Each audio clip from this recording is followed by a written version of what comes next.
السلام عليكم، مرحبا بكم في مطبخ شهيوات عيشوش. اليوم راح نقدم لكم حلوى اقتصاديه، هي حلوه لامبوط. نستحقوا فيها كاس سكر 200 غرام، 200 غرام زيت،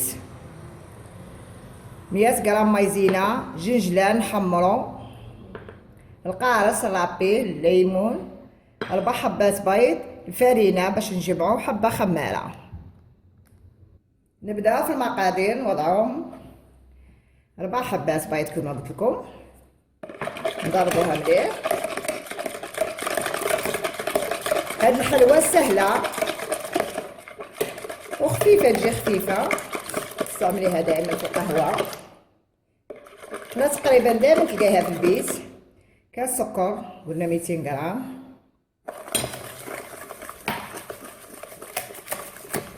قاعد ضربو بالفوي. زيدي الزيت قلنا 200 غرام، اللي تحسبي به السكر حسبي به الزيت، نفس الكاس.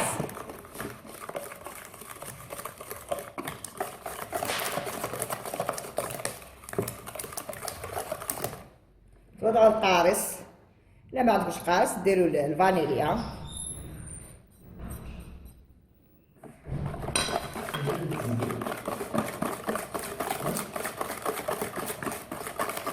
تخلطي مليح.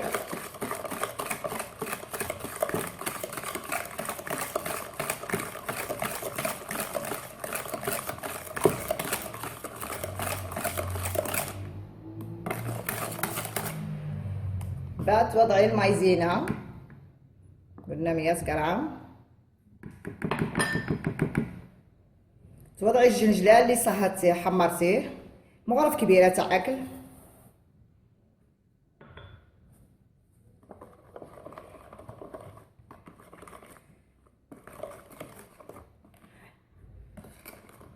هاد الحلوى صدقيني كي تسيوها راه تجيكم مليحه خفيفه واقتصاديه كما قلت لكم.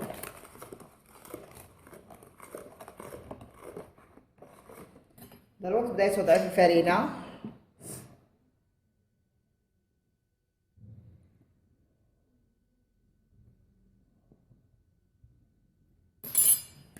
حبه الخماره،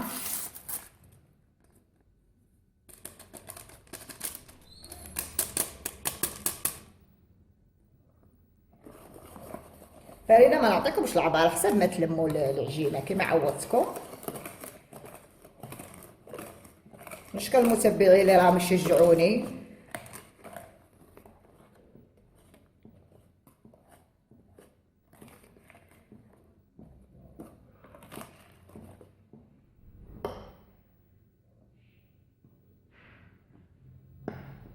تلموا العجينه، كملوا على هاد دروك نبداو نخدموا البيض. نبداو نلموا بليد. ها هي العجينه تاعنا بعد ما كملناها كتشوفوا فيها تكون على هاد الكيفيه. ها هي العجينه تاعنا كما عودتكم دائما تكون رطبه.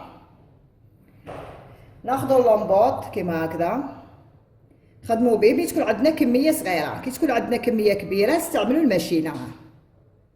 دروك انا ما عندي كميه صغيره باغي نوريكم في اللومبوط كي ديروا تخرجوه.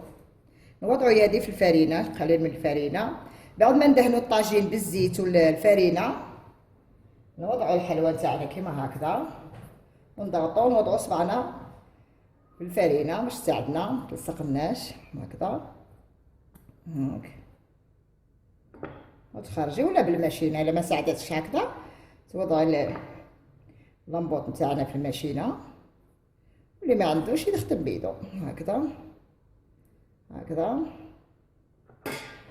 وتوضعي يديك دائما في الفرينه باش تساعدك الفرينه تقولي تخدمي هكذا.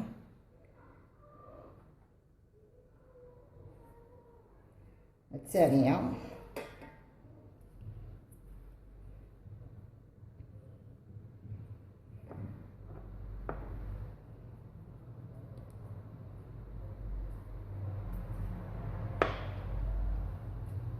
هاك كتشوفوا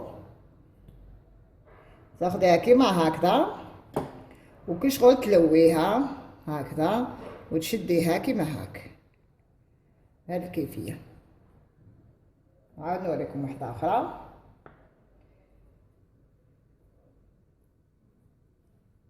قلنا اللي عنده الماشينة يستعمل الماشينة تساعد خير. أنا نوري اللي ما عندهمش، عندهم اللمبوط يديروا بهذه الطريقة هكذا.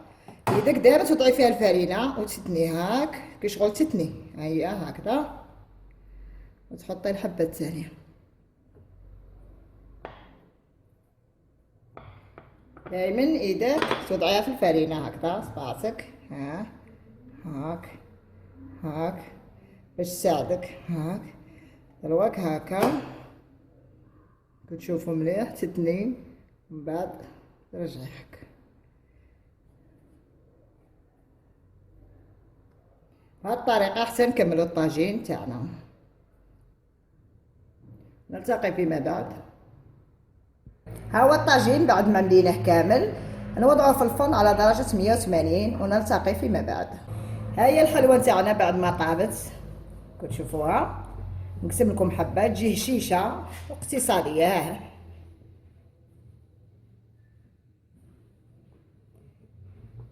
راكم تشوفوها.